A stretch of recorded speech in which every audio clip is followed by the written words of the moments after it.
Haunted hotel room? So, my husband and I took our kids up to San Francisco for a night to see the Lion King Broadway show. We decided to get a hotel room and do all the touristy stuff the next day at the start of Christmas break. The hotel had recently been renovated, but you could tell that it had been a hotel for a long time. So that night, we lay down, and my 10-year-old son slept in the bed with my husband, and I slept in the other bed with my 14-year-old our daughter, because the beds were only full size instead of queens, and my daughter hated sharing with her brother. We had the TV on, and it was dark otherwise.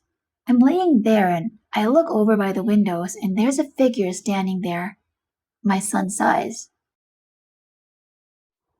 I thought it was him, so I sat up and was about to ask him what he was doing when he kind of faded away after about 5 seconds.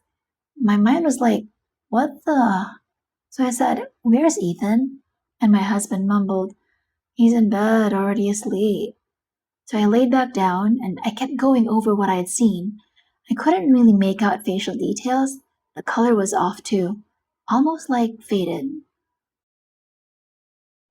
Now, I did have a drink when we were at the Lion King show called Can You Feel the Buzz Tonight? But at that point, it was like 3 hours had passed, so I didn't think it was because of the alcohol.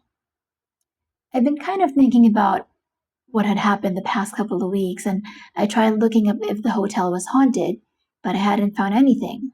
Anyway, weeks later, I mentioned seeing something in the hotel, and my daughter went, "You saw it too?"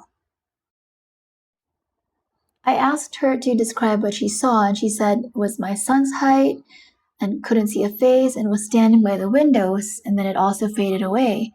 My husband told us to stop talking about it and just try to draw what we saw. We basically both drew the same dark hair, shirt, and suspenders in the same spot of the room, facing the same direction. It was Hotel Zephyr, room 3021, if anyone wants to go ghost hunting.